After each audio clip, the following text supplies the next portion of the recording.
Good morning, Sunnyvale.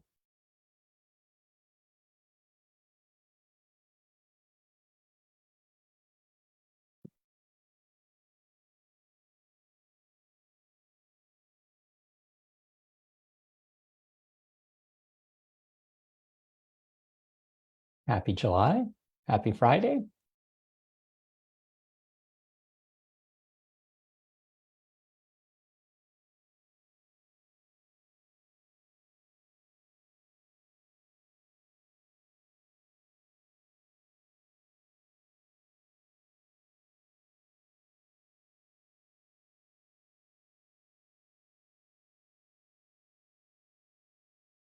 Started in just a moment.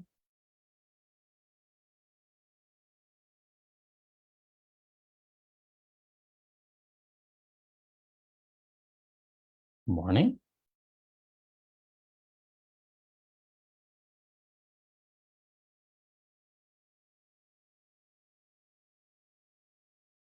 Good morning, Sunnyvale. Happy Friday.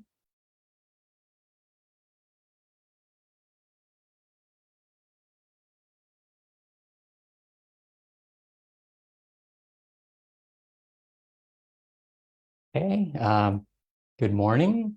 Let's go ahead and get started. Welcome to July. Good morning. And welcome to my weekly virtual office hours. This week's early artwork is from a piece on the new water towers at the Google campus in Moffett Park. So you have some of the Bay Trail animals. So seeing some of the wildlife, and I really like, all sides of that water tower is, different bird fowl, and here's a turtle and marsupial. So definitely one of the interesting pieces of artwork. So let me let people see the whole piece of art.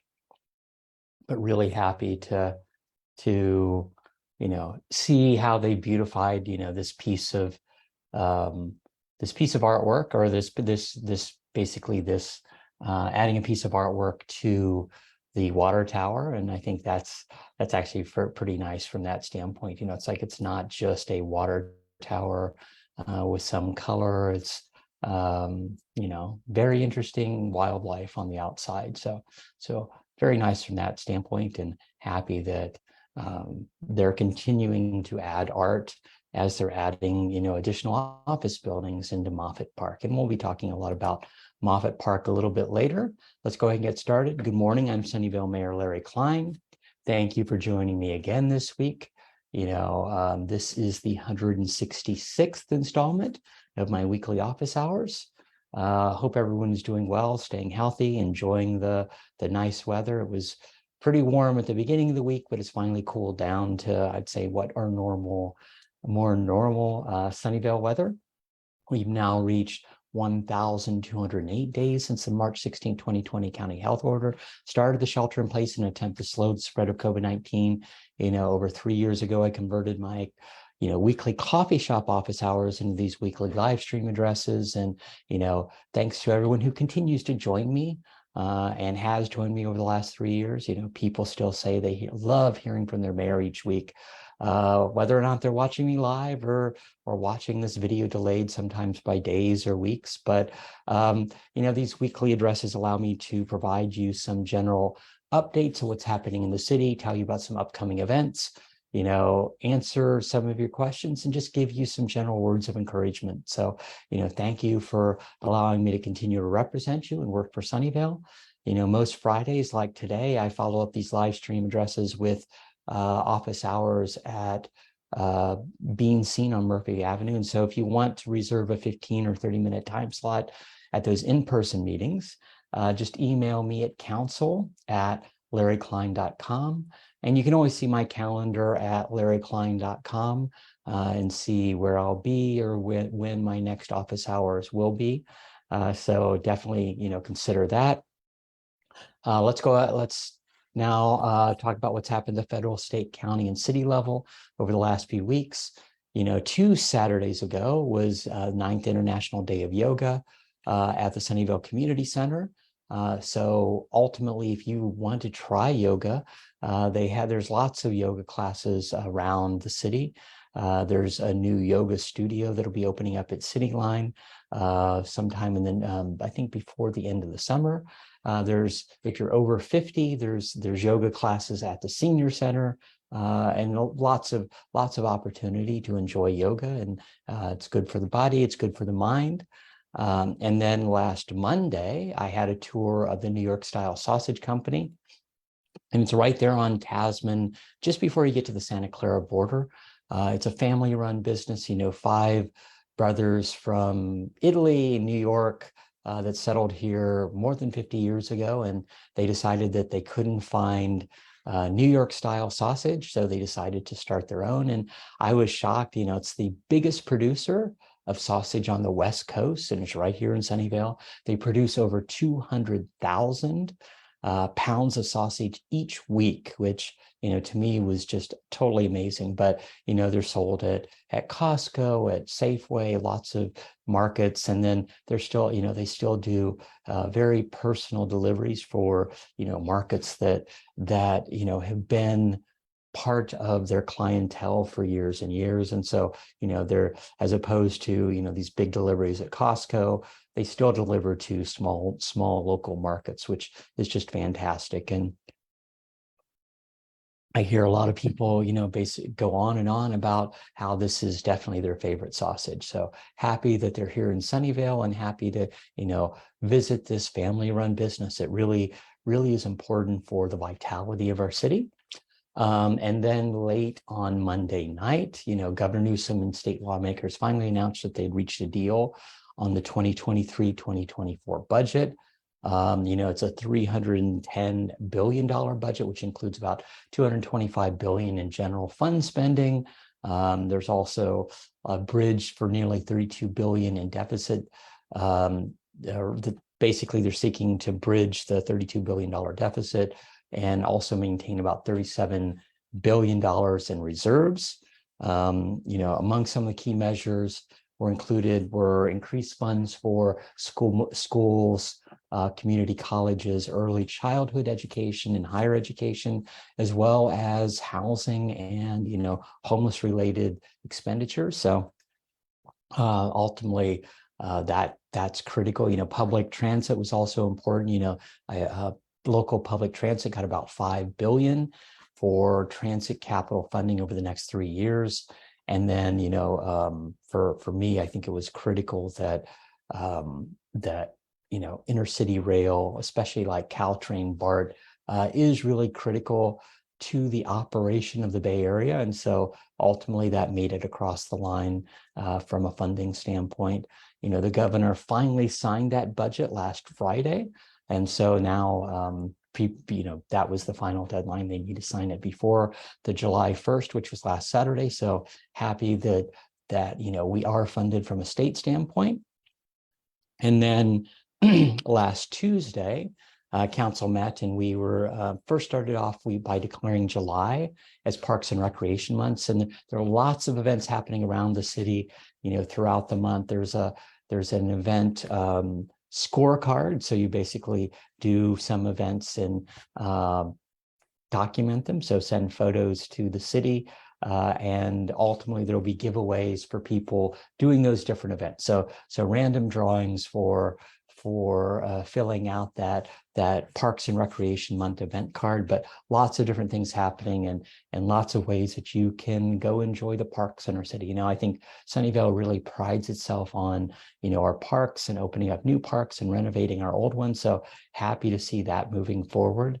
And then as far as the main meeting is concerned, council approved the proposed utility rate increases for fiscal year 2023-24 for water, wastewater, solid waste. It's ultimately typical single family residential utility bill will increase by about $10.45. And that's, it's 4% for water, 9% for wastewater, and 6% for solid waste. But, so the average bill is now, I think, will be $178 for all three. But that's, in comparison to a lot of similar sized cities in the Bay Area, so it's like looking at San Jose and Santa Clara, Mountain View, Fremont, all those cities are over $200, if not $240 or $50. We're still $178. So being, below $200 still for the weekly cost for our residents, I think is really critical. The city doesn't make any money on its utilities. All those costs are basically cost neutral, so the cost of operations, cost of delivery of service. There's a certain amount of reserves that we do for emergencies, and then we utilize those reserves to deal with like the fluctuations of water rates, so that this year Valley Water raised their rates by 14.5%. We ended up raising our resident rates by about 4%. So it's making sure that we are doing what's in the best interest for our residents. And then last Tuesday, council also approved establishing citywide design guidelines. So objective design guidelines for multifamily residential mixed-use development. So, I was on the planning commission for over 9 years, and it was really good to be able to apply some of the things that I learned from all that time on the planning commission to my time to basically better some of these projects. So making these objective design guidelines so that how we're encouraging like permeable pavers, encouraging ultimately solar and all these sorts of things is really critical from the operation of what we would like to see when new apartment buildings are being built, when condos are being built, colors and, setbacks, looking at, the height and kind of the adjustments of the facade. So all those I think were really good. But we finally approved that with some tweaks and some looking at other things. But I do think what we did was a good definition and setting those expectations with developers, I think is an important part of what the city is really good at. So that, this is what architects and developers need to do when they're designing their buildings. And then last Thursday, I was up in San Francisco for the 25th anniversary of the Belfast Good Friday Agreement. And so, the Good Friday Agreement was signed in 1998, and it ended most of the violence of the Troubles and, the ethno-nationalist conflict in Northern Ireland that prevailed since, the 1960s. And so it was really a major development in that peace process. And it was good to hear, some people from Clinton's cabinet, so President Clinton's cabinet, talk about the negotiations, and we were very instrumental in kind of moving that forward. But I'd been trying to meet the Irish consul for a while now, and was finally able to do it. And he's going to be coming down to Murphy Avenue, or historic Murphy Avenue. Sunnyvale was founded by Martin Murphy Jr. And it was good to be able to extol, Martin Murphy Jr.'s history and all the things that he'd done, and kind of how he's an iconic figure in California, and especially Sunnyvale. But he was born in Wexford County, Ireland. He'd helped rescue the Donner Party, and lots of interesting things from that standpoint. And so it was good to talk to the Irish consul about that. And hopefully he'll be down soon, visiting the museum, visiting Murphy Avenue, maybe sharing a pint with the mayor. And then last Saturday morning was the Stars and Strides run in downtown San Jose. Great to see so many people there to honor, the nurses, the healthcare workers, and, raise funds for the Valley Medical Foundation. I ended up placing second for the CEO executive competition. So it was good to get out and go for a run on a relatively flat course in San Jose. But, lots of electeds were there to highlight, our nurses, and lots of healthcare workers I met, and wherever I go, I always meeting people from Sunnyvale that are out. Happy to be out and running. A good way to start off the weekend, and actually very good weather from that standpoint. And then midday last Saturday, we had the grand opening of Cup and Cone. So it's a new ice cream store on Mary Avenue. And they've had a soft opening for about a month now, but it's at the shopping center right there at Sonatos, right at the corner of Mary and Fremont Avenue. It was a really good turnout from residents and friends and families of the owner. So it was good from that standpoint to highlight a new business in our city. From that standpoint, I've been, I have a long support of our small businesses, which I do think are really critical for the viability of our city and what happens in our city. So good to be out and celebrate with them that new endeavor, and they've been expanding. And glad to see that they're here in Sunnyvale. Tuesday, of course, was Independence Day, so I spent the morning at the San Jose Rose, White, and Blue Parade. I saw lots of Sunnyvale residents there, walking with our new assembly member, Evan Lowe. And so, yeah, lots of electeds, lots of people from Sunnyvale and all over the county to kick off July 4th. And so hope everybody had a good Independence Day. It was great weather. I was at a Veterans Day a veterans picnic. I was at, several block parties. So happy to, be out and enjoying the good weather and meeting, Sunnyvale residents wherever I go and celebrating our country's independence. So I walked with Assemblymember Evan Lowe, but our state senator Aisha Wahab was there. Supervisor Otto Lee. Lots of the supervisors were there, and so great to be out and talk with them. Our county assessor Larry Stone was in a car, so lots of the electeds were out. And for me, I have a lot more fun. It's like, oh, you should request a car. And I'm like, no, for me, I have a lot more fun just walking with the community. So good to be out and on a beautiful day celebrating July 4th and our country's independence. That was it for the week. It's actually lots of meetings canceled, although I've caught up on a lot of the one-on-one and meetings that I've been planning to do with people.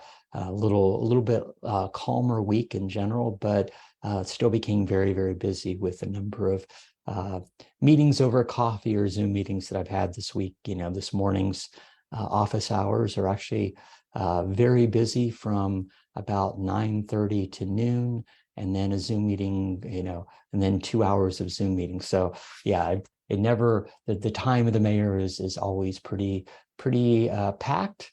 As I said previously, I won't be covering COVID numbers, unless things dramatically change. But, I continue to do tons of advocating on our city's behalf, hearing from residents, at the county, talking at the county level, at the state level, at the federal level, meeting with lots of partners. Last weekend I met with Congressman Khanna, talking about, federal funding, as well as kind of some of the efforts that we would like to get done.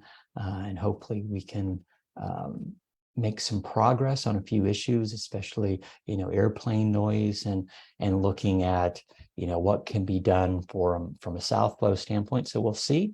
Let's go ahead and let me announce some of the upcoming events. So lots of events are happening this summer, on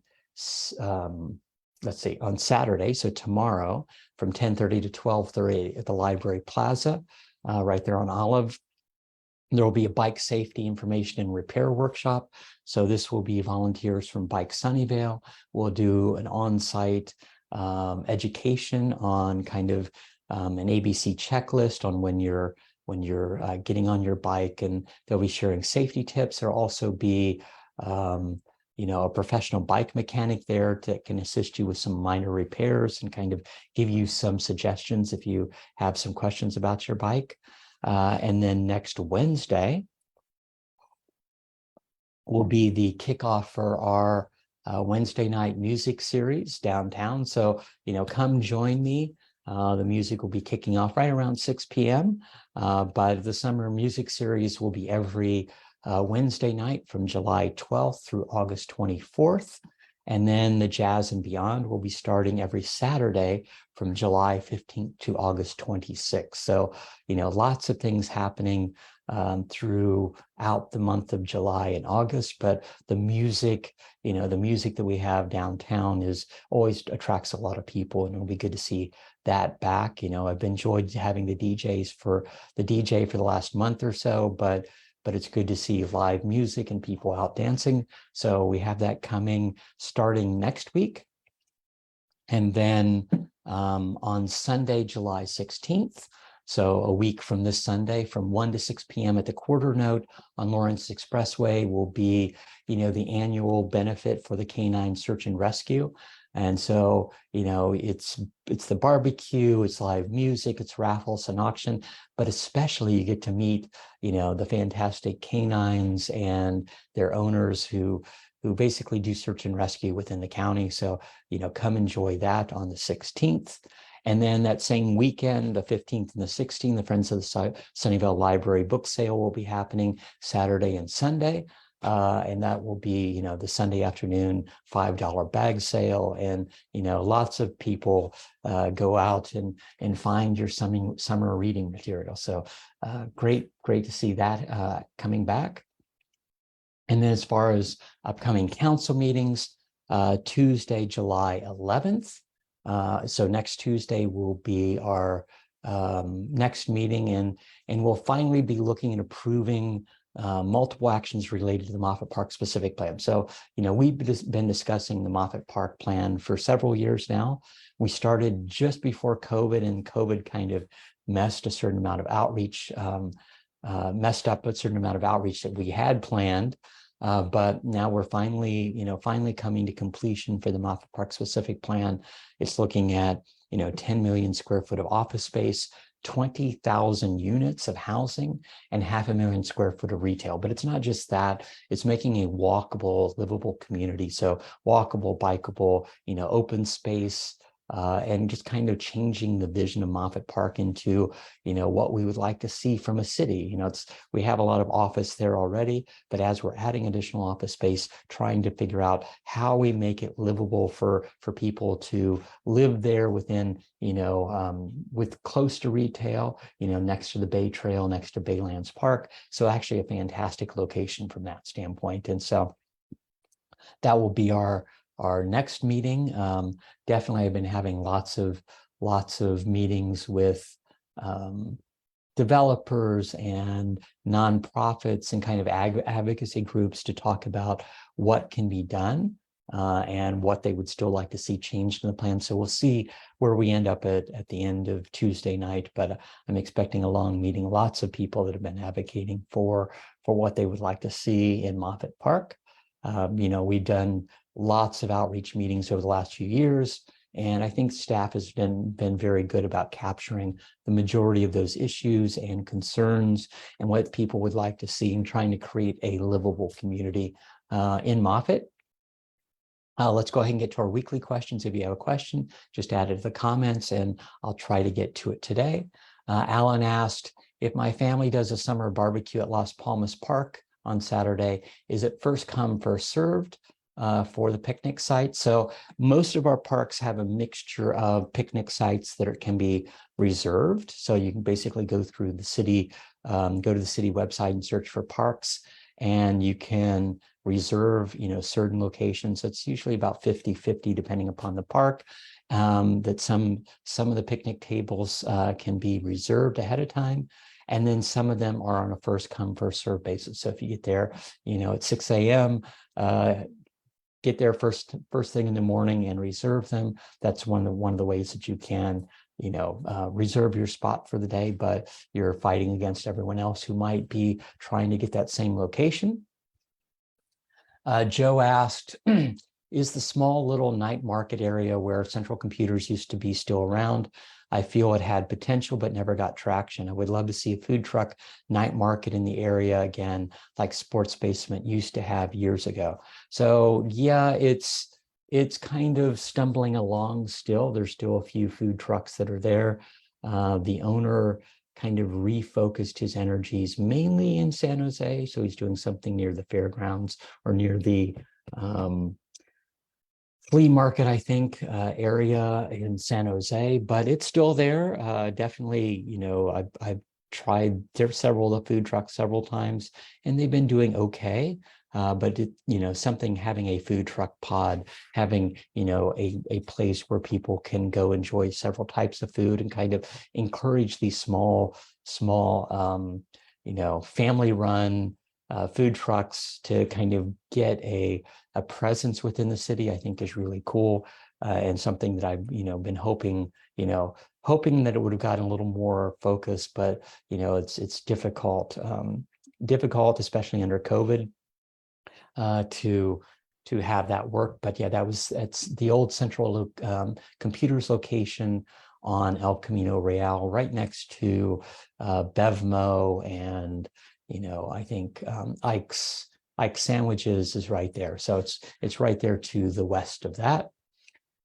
Kim asked, as I continue to live with my liquid amber tree, which has wrecked my front yard sewer and is a public hazard for pedestrians, bicycles, motorcycles, etc., I signed up for the liquid amber removal list years ago and am hopeful that the city will consider funding a program to directly assist a resident with removal of this horrible tree. So yes, we had the liquid amber removal program for several years, and then when the downturn happened, actually that was cut back. That program was cut back. I did check with the city manager, and they will be restarting that program. Council set aside additional funds for tree trimming and tree maintenance this year, and it looks like that some of those funds will actually be focused on replacement of some of the liquid ambers that are causing problems in the community. So definitely your name on the list helps out. So I've been reaching out to the city manager to figure out when that program will be restarted, but he did confirm that restarting that liquid amber program will be part of operations sometime in the next year. So hopefully we can get your name on the list. Kevin and Linda asked last week, why are there so many loud jets at Moffett Field over the last month? So it's been a military training exercise that includes takeoff, returning to refuel, and taking off again. So 8 F-35s, and the F-35s seem to be replacing the F-18s, but 8 F-35s is kind of a high number than what normally is. It's normally 2 planes or 4 planes, but the F-35 is a single engine jet, and it's actually a lot louder at slower speeds. So especially when they're doing takeoffs and landings, the noise is quite a bit louder. But all these takeoffs and landings are part of NASA's flight allocations as outlined in their airfield lease agreement. Ultimately, it's like, yes, we would like to reduce the number of flights. That being said, that there are certain things that have to be done from a training standpoint that happen here at Moffett.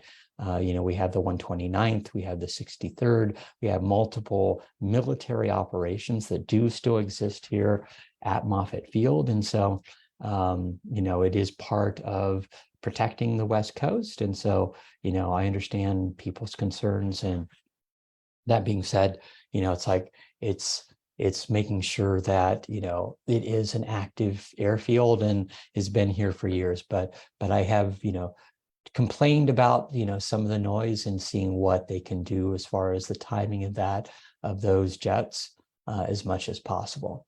Julian asked, when are the water features going to be refilled? The water restrictions have ended. Please add beauty back into our park. So, I had several people ask this over the last few weeks. We restarted our splash pads back in April. But over the last month or so, we refilled Sarah Park and Braley Park. I just ran by Braley Park earlier this morning, and those pond features, those streams are filled. There's still no water at Las Palmas. Ultimately, they did some checking, and they need to do some additional patchwork before they can refill that pond around the Easter Island statues is what I like to call them.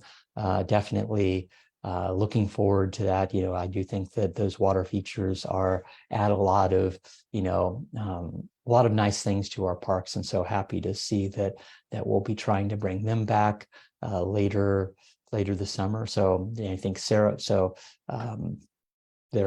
at Sarah, it's at Braley, it's at the community center, but Las Palmas is the last one. And hopefully sometime in the next few weeks that will be refilled also. Jennifer asks, is there anything we can do to stop people from setting off fireworks? Pets and people can really get scared and triggered by the noise. What can we do? So, please report, fireworks to public safety and utilize, if you know where the location is. So don't use the 911 to report fireworks. 911 is for life-threatening emergencies, but to report fireworks, use the non-emergency number 408-730-7180. And please, don't just report hearing fireworks, but you need to have some idea of where they're being set off. So ultimately, if you have that general location, then you can, our dispatch officers can send officers to that location. And I understand that many people aren't following our no fireworks law, and how frustrating that really can be. Luckily, if you saw the newspaper yesterday morning, there were tons of injuries and fires around the Bay Area.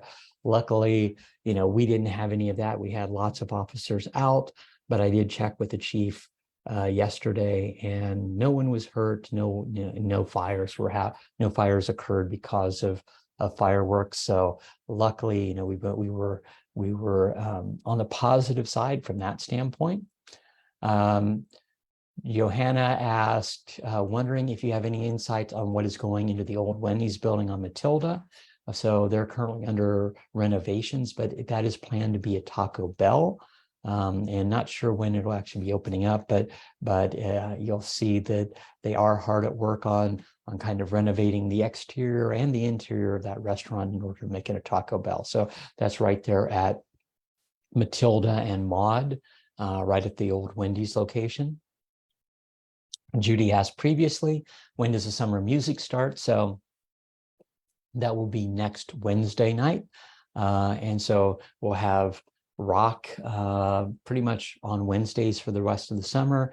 And then Saturdays will be jazz starting next weekend. So this weekend is a little bit calmer, but next weekend is the jazz weekend downtown. Joan asked, what is the timeline for walking paths and an outdoor amphitheater be completed at the new Civic Center? Will be in 2023. So it was being planned to be finished by the state of the city. Ultimately, PG&E has drug their feet quite a bit, lots of delays in disconnecting our power, disconnecting our gas from the old City Hall, annex. I'm happy to say that they finally, got through the majority of that last week and this week. And so deconstruction of the rabbit hutches next to the library, the City Hall annex is now in full swing. So we'll see what time we can make up prior to the State of the City on September 23rd. That was supposed to be our big grand opening for all the outdoor features, the 6 acres of open space, the amphitheater, the artwork, all of that. But at least, we're finally able to see that deconstruction moving forward, but not as fast as definitely city staff or I would have liked. But at least we're finally a little bit closer as far as that's concerned. Let's see, any other questions? Where can we see what crime is going on in Sunnyvale? Some cities have an app you can download. Does Sunnyvale have anything? Yes. So there's a monthly listing of what incidents occurred. So yeah, definitely that's on the city website. If you look for on the public safety page, it lists all the number of incidents that actually happened within the city from that standpoint. Don't see any other questions. Let's go ahead and wrap up. Thanks for joining me again this week. We live in interesting times, new issues come up almost every day, especially for the mayor. But I want you to know that no matter what challenges we face them together. I'm proud of Sunnyvale and how our residents have responded to COVID over the last few years, but just responded to all the challenges that people face on a daily basis, and no matter what challenges we face them together. I'm proud of Sunnyvale, and I'm just thankful for everyone who helps out in our community, showing their generosity, showing their kindness, showing their willingness to pick up litter that's around the city. I'm always happy to hear about, those stories of how our residents are making a difference. So your actions, your attitude, your daily goodwill really do make a difference. Sunnyvale will emerge from this as a stronger community. We're in this together and we will get through this together. Thanks for listening. Have a great weekend. Enjoy the wonderful weather. Goodbye.